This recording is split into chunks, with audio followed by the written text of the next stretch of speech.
Okay, Coach, this past weekend at the George and Ola McCorkle Challenge, you went 4-1. Battled some tough weather yesterday, battled some sickness, some injuries, still pulled out 4 wins. So just talk about what you saw from your team this past weekend. Well, I thought we continued to lean on our strengths, and that's in the circle, and we played good defense behind our pitchers, and we had to, because I'll tell you, what a great tournament. You know, every team that was here pitched well and played defense. So it was a low-scoring tournament all weekend. A lot of really tight games. I think the biggest deficit was when we beat Ouachita 6-2. I think that was the largest spread in the entire weekend. So a lot of great softball. I was really impressed with all the teams and how they played, and for us to be 4-1, could have lost that game to Missouri Western, and we found a way to win it there in the 7th inning, and then, you know, they found a way to win it in the 7th inning of our second game with Missouri Western, because we definitely had a chance to win that one, but we just couldn't quite get the ball to go where they weren't. They were right there every time we hit balls hard, and they ended the game on you know, they had their second baseman or their shortstop sitting right there by second base because Paris, they were worried about the steal, and Avery just hits an absolute rope right to her, you know, which if she's playing a normal shortstop position, that's a base hit. And now we got our 3 and 4 hole coming up with Paris at second, who's going to score on a base hit. So tip your hat, you know, they did a great job, and they played well. They went 4-1 as well. But I was really impressed with the way our team battled through some adversity. We did not swing the bats the way that we did last weekend. So that was a little bit of a frustration, but our pitchers continued to do their thing, and we played well and found a way to get 4 wins on the weekend. This past weekend, you found many different ways to score runs. You walk off on a wild pitch. Aaron Plunkett at one point steals home. Tatiana Char hits a home run, just to name a few. What does this say about your team's ability to score in a variety of ways? Well, you know, you have to.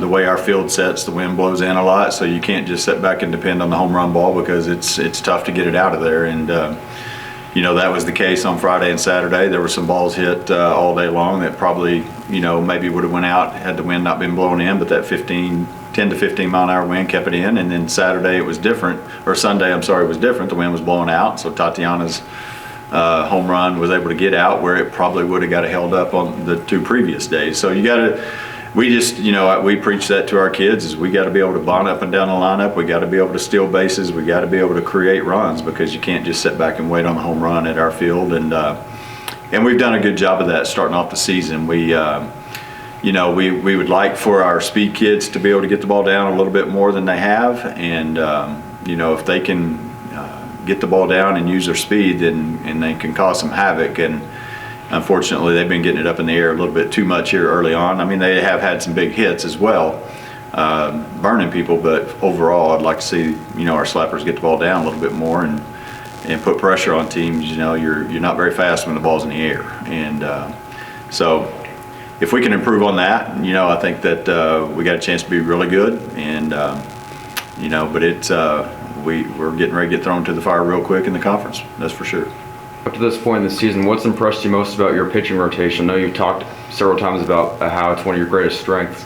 Well, Cheyenne's has been great, but I tell you, Amelia Hathorn has really stepped up and owned that number 2 spot, and that other starting pitching, which we weren't real sure who was going to do it. And she was phenomenal again this weekend. Found herself in a tough spot in her last game against Ouachita. Yeah, against Ouachita, had the bases loaded, no outs, and you know, I was ready to pull her, and Coach K talked me into keeping her in there, and that was a good decision, because the way she spins the thing, she ended up with 2 pop-ups and a ground ball maybe, or a strikeout, I can't remember, got out of it. So she just has that unique ability to get pop-ups and get easy outs with the way she can spin the thing. And now that we're getting into conference play, her and Cheyenne are going to be a really good combo, you know, facing the same team, because they're 2 different types of pitchers. Coach, you already mentioned it. Starting conference this weekend, starting with Friday, Oklahoma Christian, on Sunday against Cameron. Both of those doubleheaders at home. What do you expect from those matchups? Well, Oklahoma Christian, it starts in the circle with them as well. You know, Grace Anderson and Jill Dixon have been really good in the Lone Star for a couple of years now, and they're off to a good start. They're 7-1.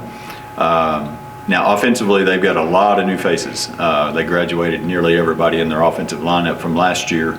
The Brewster girls are back, and a lot of the other girls, I don't really recognize the name yet. I haven't gotten too far into it, but so offensively, it's going to kind of be a learning process. You know, there's no video to go find right now and all that, so we'll just have to kind of learn as we go, like you used to have to do all the time anyway before all this video became popular. And but it's definitely going to start. We're going to have to pitch and play defense, because you're not going to go out and score a bunch of runs against them either, because they got the two kids in the circle that can shut you down. So you know, they've had a really good program here the last few years, and I think they finished right behind us last year in the conference in the 4th spot. And she's going to have them ready to go. Coach Rodriguez will have them ready to go, and we're glad we're going to be here at home. And then Cameron comes in Sunday, and a lot of unknowns there as well, because a new coach. They did graduate a couple of pitchers and a couple of their big hitters, so they're going to have some new faces as well. And they've only played one weekend. They didn't play the opening weekend, so you know, hopefully we got a little bit of advantage on them there with working out some kinks and things that take place early in the season. But it's definitely, you know, us and Oklahoma Christian are probably the premier matchup of the weekend. And then they get Lubbock Christian as well this weekend, so that'll be another good one. And, you know, hopefully we can find a way. We're glad we're going to be here at home. It does look like the weather's going to be a little bit up. Friday should be pretty good, and then cold again on Sunday. But, you know, and then we go to Tyler and Texas Women. So, you know, it's a tough schedule for us here, but really there's not a lot of breaks in the Lone Star anyway. So, but it's definitely, I think we're prepared. And I've told our girls, you know, all these close games that we've played this weekend is preparing us for what's getting ready to come, because when you get into the Lone Star, the top teams in Lone Star, you're going to have a lot of close games, and our team has been there through the fire already, and I do think that will pay dividends for us. Thank you, Coach. All right.